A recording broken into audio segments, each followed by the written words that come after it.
At the time this story happened, I was working in a well-known Civil War fort on the coast of Maine. I worked in the office as the assistant to the executive director for the nonprofit that ran the place. But on weekends and days volunteers didn't show up, I would cover gift shop duty. This particular weekend, it was at the tail end of October, near the end of open season, but also the weekend of one of our biggest fundraisers, turning the fort into a giant haunted house. No one was really around, since it was a cold day and raining cats and dogs. It was just myself in the main torpedo shed building, and the attendant at the gate. The rest of the place was completely deserted. The director had been in and out all day repairing Halloween set pieces that had fallen down, or putting new things up, fiddling with lighting, etc. By this time, however, he had gone home to rest before the event started up again that night. I was alone in the gift shop, reading and generally resting up from haunting the place for 5 hours in the cold granite fort the night before. I don't remember what time this dude came in, but it was sometime in the early afternoon. I greeted him as he entered the shop, then went back to folding shirts or whatever I was doing at the time. I don't remember him greeting me back. He kind of looked around the shop for a moment, and then towards the candy rack, which is directly across the way from the register, perpendicular to me. About 5 minutes pass and I realize this guy is standing in front of the candy rack. He's absolutely still, not moving at all. He's not reaching for any candy. His head's not moving to look at any displays. He's just absolutely still. I don't lift my head because I don't want him to know that I'm checking on him. So I lift my gaze and steal a glance at him through my hair. I have long bangs. A chill of dread runs through me at the realization that he is standing, facing the rack, but he is also staring at me from the corner of his eye. He had been doing this for the past 5 minutes. His eyes are intense. I just don't have any other way to describe it. I absolutely knew he meant to hurt me if given the chance. I don't freeze, but my insides have gone cold. I am all alone in this building with this guy. There is absolutely no one around, and if something happened, no one is going to hear it or come to help me.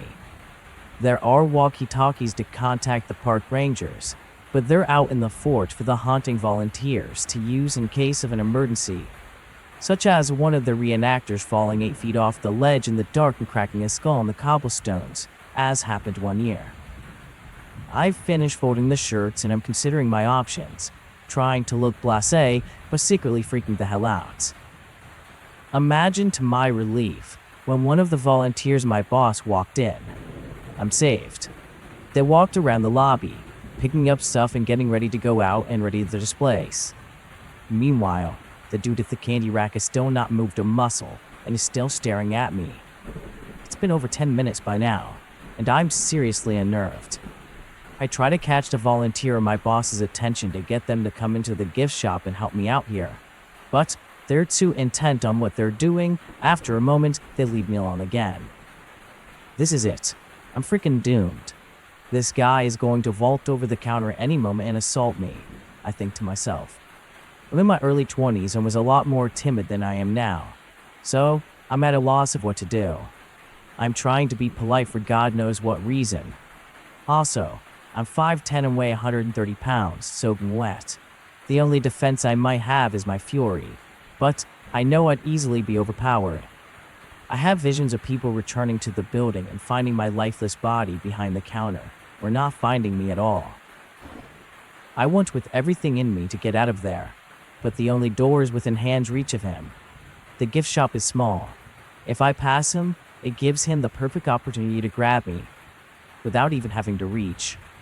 But unable to stand this guy's gaze anymore, not caring if he steals the whole goddamn shop out from under me, I quickly skip around and go around the corner and rush past him.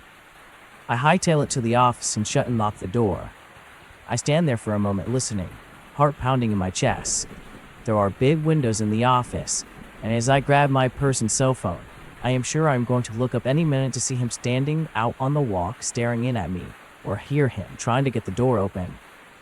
I quickly text my sister and tell her that some dude is creeping me the heck out and to call the gate and to have them send the rangers to come down.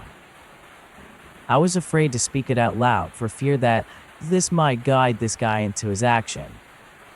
I didn't want him to know that I knew he was watching me. Feeling obligated to return, I pocket my phone and head back to the gift shop, praying that someone else would be there in the meantime. This dude is still there. He's looking at the candy, but I know as soon as I get back behind the counter, he will once again be staring at me. I can't do it. I quickly turn and hide again in the office, terrified. After what seemed like an interminable amount of time, I hear the lobby door open and the voice of my sister. She has shown up with not only herself but several of our friends that happen to be hanging out at her house, and our big protective German Shepherd. The dude was finally gone. I was so relieved to see them on, and I was just so freaked out. I was just hoping that the guy would not come back. When the Rangers came down, I gave the description of the dude, but they couldn't seem to find him in the park. My sister and our friends stayed with me for the rest of my shift, which wasn't long. Before my boss returned, we immediately dressed him down for not noticing my obvious distress and leaving me alone with the creep. I never did see that guy again, but I don't ever want to be in a similar situation. I've become more confident since then, and I'm sure I would have hid the dude if that would have happened again. Still, I hope it never does.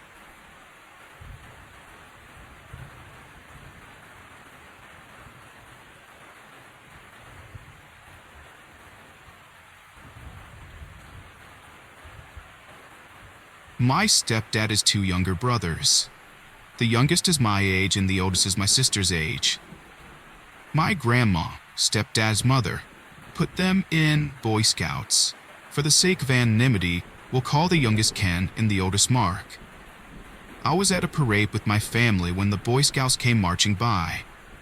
My other family was busy collecting thrown candy like crazy while my grandma leaned over and asked if I remembered that Miles we took camping once.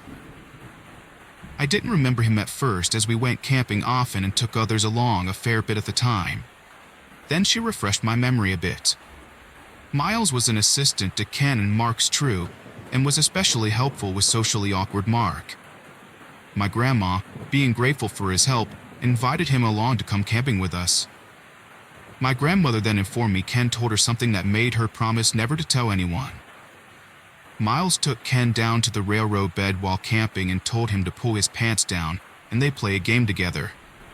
This game was something Miles was very insistent about. Ken never went along with it and immediately went home after this.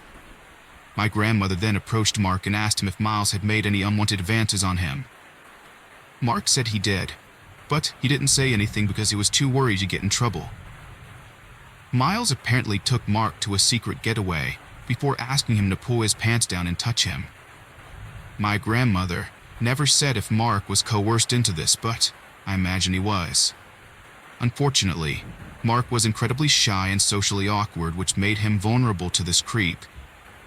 The remainder of the trip, my grandmother kept a close eye on Miles and was quite sure he knew she would often cut Miles off if he tried to be alone with Ken or Mark after Ken told him that what he tried to do. My grandmother also warned my mother to watch him around her girls, but she said she didn't think he was into girls. My mother said anything to me, but I imagined she wasn't too concerned, or maybe she just didn't want us spreading the word. Ken made it clear my grandmother couldn't say anything, as in the whole troop would be interrogated and everyone would know he said something. My grandmother promised to keep it to herself, but I really wish she wouldn't have. Part of this is because of cases like one I heard about where a boy didn't come forward until years later about a Boy Scout leader molesting him. By the time he came forward, the guy was old and working with children in the church. I wonder what Miles is up to today. I hope he's been caught.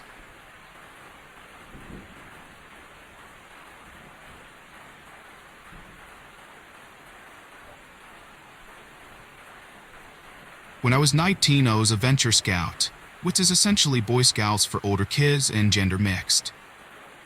I decided to go on a week-long scouting trip with a friend of mine. Unfortunately, a few days prior to the trip, my friend bailed on me. This was a pain, of course, because it meant I'd be going on a hike in the mountains with a bunch of strangers. Upon arriving at the trip, I was the only Venture Scout, and only female. At first, I thought it might be a bit awkward, and it turns out most of the Boy Scouts were rather chill and kind. Although they weren't used to camping with girls, they accepted me as one of the guys. That said, there was this one guy, Danny, who from the first day of camp wouldn't stop staring at me. I find it awkward, but assumed maybe he was awkward or socially inept with women, and so I tried to brush it off. The next day we were paired off in twos and I was paired with Danny. The guy seemed a little too excited about hiking alone with me. His eyes were a bit too wide and it made him look a bit crazed. That said, he was a small guy, and so I figured I'd be able to handle him if I got out of turn with him. The guy was only 5'7", slightly shorter than I, and had unkempt hair. Prior to setting out on the hike, he had the gall to ask if I needed any help applying sunscreen. I told him no, but he persisted on asking. He was so insistent till one of the guys called him out on it. While on the hike, he then kept probing me about my age. I told him I'm about 19 or 20, but then he'd get all creepy and tell me not to lie. He said I was too innocent to be that old. Young, innocent girls are the cutest, he'd say. Next, he started asking me questions about where I live. Did I have siblings? What was my favorite color? This seemed much more innocent until he asked if I'd ever heard of BDSM. I was caught off by this, and didn't like it at all. I kept dropping hints to drop the subject and pretended I didn't know what he was talking about. This is when he kept going on about it. He talked about tying up girls, hitting them and burning them. I kept my chill, I won't lie. And to say I wasn't extremely uncomfortable was definitely not the truth. Internally at this point, I was just fed up. I didn't want to show weakness, thinking he'd get off on that.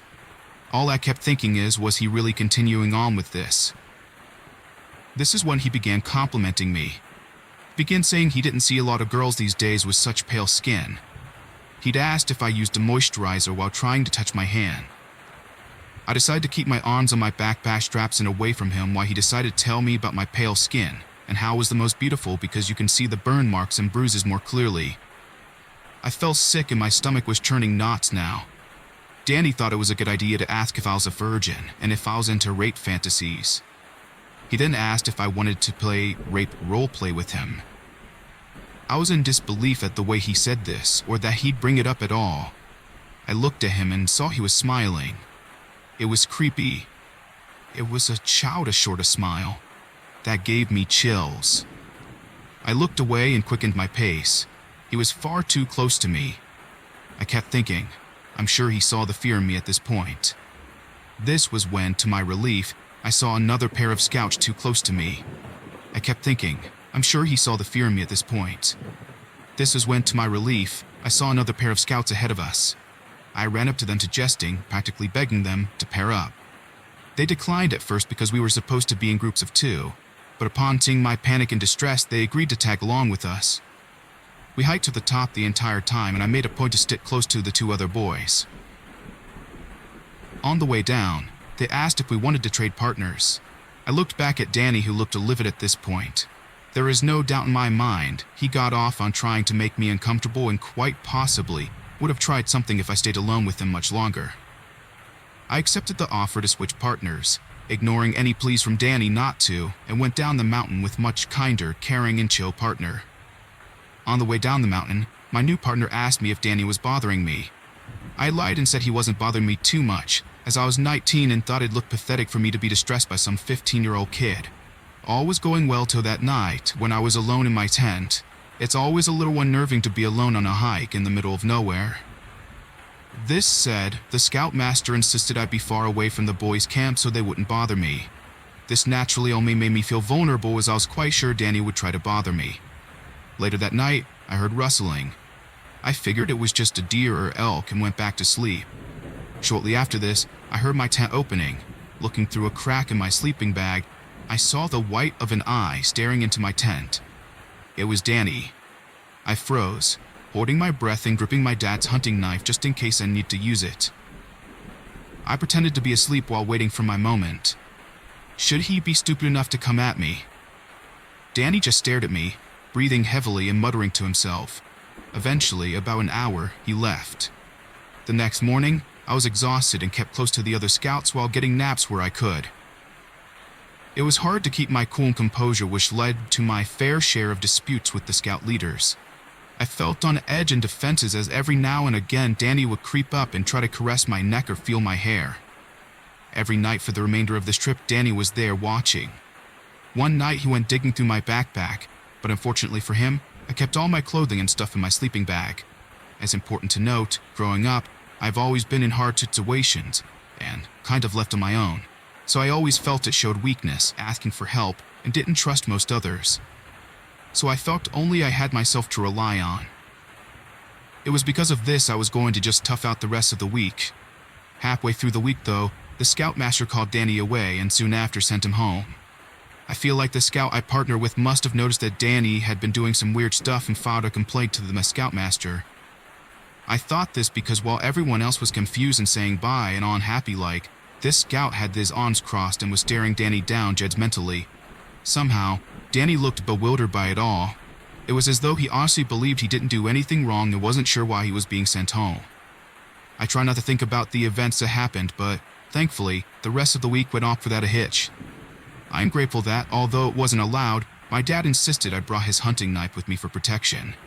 Having it made me feel safer, but it also might have saved me had Danny tried anything.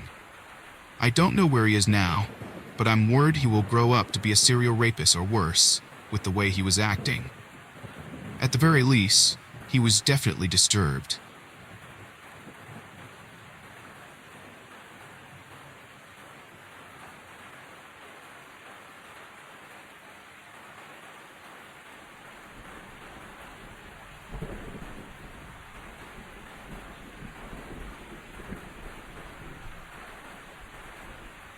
This story is not very climactic or very long, but it still creeps me out to this very day. I work as a caregiver in a memory care facility. When I first started working there and getting to know the residents, there was one in particular that I wanted to know more about. His name was Melvin. And Melvin has never been married, has no children, no pictures of any family or friends in his room, and in all my time working there, only has ever had one friend come to visit him. The one thing I really knew about him is that he had been a Forest Service ranger in one of our local national forests. Obviously, sending this in to you means I listen to your channel, and others for true creepy stories, especially ones centered around search and rescue, national parks, etc. These intrigue me the most, because nature is definitely creepy. So one night, I started asking him questions if he had ever seen anything unexplained in his time as a forest ranger. Being as he is in memory care, I really wasn't able to get much out of him, but yes or no questions. I realized I wasn't getting anywhere, but just out of curiosity, I asked him if he had a special someone in his life. The conversation that follows still makes me shiver. Melvin replied to my question with a simple, "Yes, I was engaged once." I asked him what had happened to his fiancée, and he turned his head away to look at the ceiling and then said, "I was a forest ranger. I knew exactly where to bury her where no one will ever find her." That was the last question about his life I ever asked him. I never got another word out of him, but he would call me a bitch or a dirty pig sometimes, but that's about it. The way he said it, it was like he was remembering his past. I don't know how to explain this, unless you have experienced it before, but memory care patients, especially those with dementia or Alzheimer's, sometimes have these moments of clarity where you just know that they are lucid. This was one of those moments, and I just know he was being honest. And to this day, it's definitely really creepy.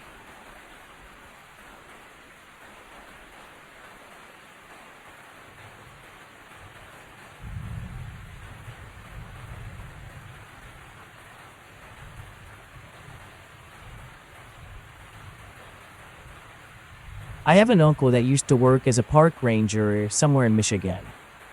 He's gone through nights of tigers loose in campsites without a working flashlight, drunk guys drowning in rapids, and kids found dead from hypothermia cradled peacefully at the base of tall pines. But he never seemed disturbed when telling me stories. He saw it as just part of the job, which I guess I'll never really understand. He took me and my middle brother on a walk through my grandparents' woods one evening, while all the adults made dinner.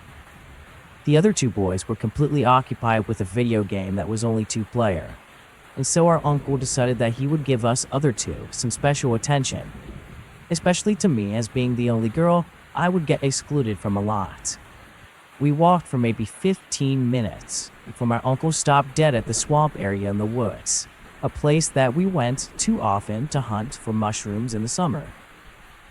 But right in the middle of the soggy forest fluke was a 10-foot spiral staircase that none of us could remember ever being there before. It was like someone had built a house and everything but the stairs had been swallowed up by the swamp. At the top was a very small landing where a welcome mat or carpet sat. It was completely clean and untouched from what we could tell. I looked up at my uncle, and the look on his face struck me like a cold ice pick. He was terrified, shaking like it was winter. He seemed to be transfixed on what he was looking at. His eyes were darting around the tree. It was like he was looking for something. He grabbed our hands and walked fast. I have always been very short and unable to keep up, and found myself being carried all the way back to the house.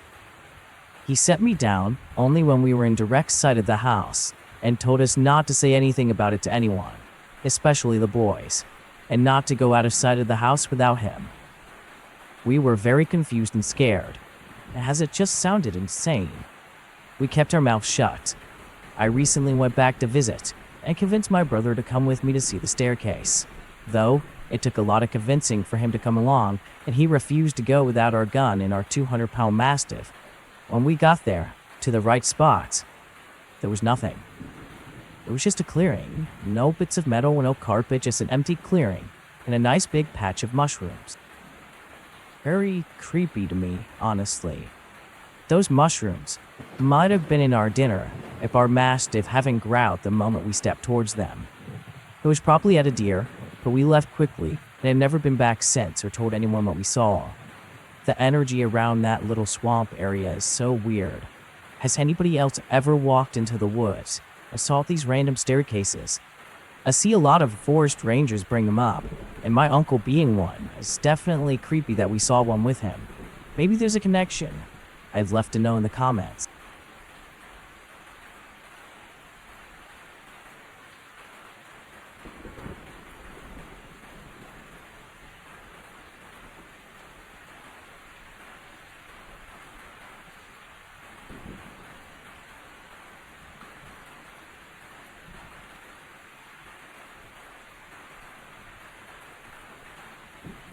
I was in the Boy Scouts as a kid in the South Carolina Low Country.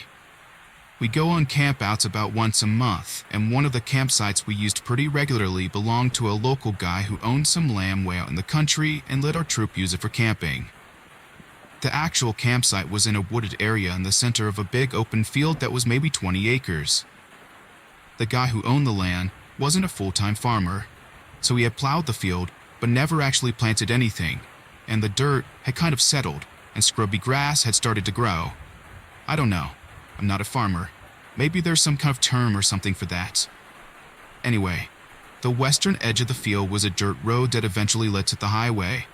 The northern edge of the field was an old spot where planted trees were. It was practically a forest. The southern used to be a forest, but it was in the process of being turned into farmland, and the trees had all been torn down but not removed, so it was just a wasteland of fallen tree trunks and roots. The eastern edge was a swamp, and there's some nasty stuff in swamps in South Carolina, so we never really explored it. One night after the post-dinner cleanup, everyone was kind of settling down for the night, so a few friends and I decided to go for a walk. There was one lone tree out in the field about halfway between the campsite and the western edge of the big field, so we walked out and sat under it. There was a full moon out, so the whole field was lit up in this sort of luminescent glow, and we could see the edges of the field, but not into the forest, swamp, or whatever was beyond. It was creepy, but kind of cool. We hung out for a while talking, and then we could see lights in our campsites across the field going out as people started going to sleep, so we decided it would be best to head back now. We got up and started walking when I heard one of my friends say, "Who's that?" We all turned to look, and there's this guy standing perfectly about 100 feet away from us. He was perfectly still, which made this so weird. We could see his silhouette pretty well thanks to the full moon, but it was too dark to make out any features on his face. I'd seen anyone come from the campsite, but the guy looked like an adult, so we assumed one of the 4 adults who had come on the trip was out looking for us. My friend called out to him, and then it got kind of weird. Something that looked kind of like wings slowly unfolded from the guy's head, and he still, remaining entirely still, let out this long, low growling hooting sound. Like imagine if a dog was trying to imitate an owl. We all took off running toward the campsite as fast as we could and didn't stop until we got there. I looked back out into the field to see if we were being followed, but the field was empty. We walked around the campsite trying to figure out which adult was messing with us, but they were all in their tents and nobody but us had left the campsite. Nobody believed us, of course. They just assumed we had all been out telling scary stories and freaked ourselves out. But I know what I saw. Actually, no, I don't know what we saw. But I know it was nothing we had ever brought out there with us.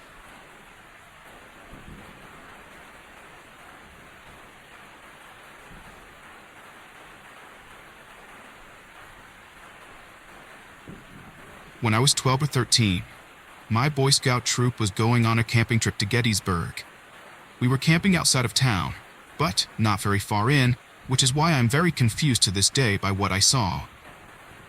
We were camping at the edge of the trees, in a field, and we were about to eat when I was asked to find the others down by the river. I went over and began calling out for the other scouts a few times, expecting them to come into view shortly. However, what I saw come into view instead was a black silhouette that looked like it was wearing a cap, a backpack, and a rifle. It walked left to right, and I couldn't believe what I was seeing. I followed the figure until it passed into the tree line and vanished. I wanted to be sure I wasn't seeing things and decided to rush toward the trail to see if maybe I could see if it was one of the kids, but there was nobody there.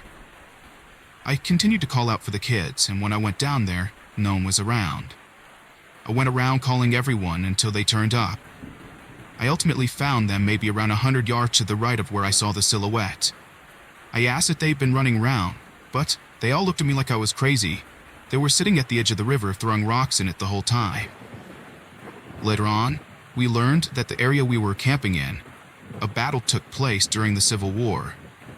I've since told others about the story, but they insist I was just a kid with an overactive imagination. I know what I saw, and I'll never forget it, and I hardly think it was just me seeing things.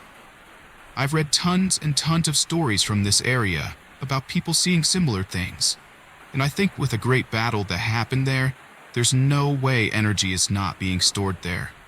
I'd love to hear you guys' thoughts on what could be happening in Gettysburg.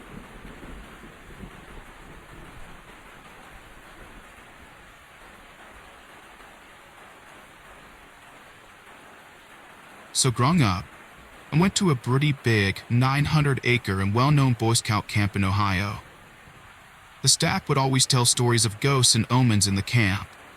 The camp had a heavy Native American influence. I always thought these were just stories. But one summer, when I was working there and experienced a lot of things for myself, kind of changed everything. A few more notes about the camp are, this camp does not have much electricity, with a few exceptions, and the campsites were just canvas tents and open pavilions and a latrine.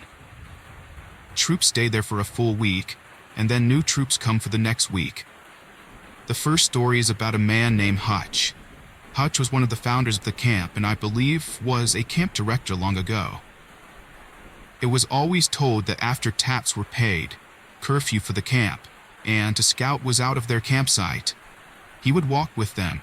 He would try to direct you in the correct way to get back to your campsite. If you heard footsteps to your left, he would want you to turn left. If you heard them in front of you, he would want you to keep going. If you heard them behind you, he wanted you to turn around and so on. If you heard him walking, it was said that you could say, "It's okay, Hutch, I know my way," and he would leave. Flash forward to when I worked there. The paths in the woods to go back to the staff site were flooded, so myself and 2 other staff walked the main road to get to them. Scouts were not allowed to go near this road because safety and stuff like that, and also they just had no reason to. As soon as we reached the road, we started hearing footsteps. At first, they were to our left, which was where our path was. Once we started walking on the road, they were behind us. Not sure if we were just hearing things, we stopped. There were a couple more steps behind us, then they stopped. We continued and tried this a few more times with almost the exact same results every time. Finally, one of the guys I was with stops and says, "It's okay, Hutch, we know our way." And oddly, the steps started to walk away. We continued on and didn't hear them for the rest of the time. The second story involves our radios. Only higher-up staff got them, and only one of the 3 female staff members had one. One night, a female voice comes through the radio and is crying and screaming for help. A silent emergency, an emergency only certain staff members know about, was issued, and a head count was performed. The crying and pleas for help kept coming through the radio every few minutes. One staff member goes to the tent the female staff member is in and discovers her asleep with her radio sitting on the charger. The emergency was canceled, and to this day, no one can seem to explain it. The final story I will share involves the omens. One omen is of a white wolf with red eyes that, when seen, means something bad will happen over the course of the summer. The other is a white doe with blue eyes that brings a good summer. During our opening staff week, we were setting up camp and it had gotten late at night. Only a few staff were still out working. One of the last ones comes back, a program director, and joins a few of us sitting by the fire. Everyone says hi, but immediately notices this worried look. When we asked him what was wrong, he doesn't want to talk, but finally tells us because we were all directors and assistant directors. He tells us that while coming back he felt an overwhelming cold sensation. When he turned around, he saw the white wolf standing on the path behind him. We all wondered about what it was warning us about. Everything was good until Scout Week 2 of 7. A few scouts got very sick, but it happens, so no one batted an eye about it. The next week, significantly more scouts get sick, and just keeps getting worse every week. The staff gets sick and the whole campsite was quarantined. We called in health departments from several counties to help us solve the problem, but no one could figure out why this was happening. They even did soil and water tests all around the camp. I fully believe the white wolf was warning us about it.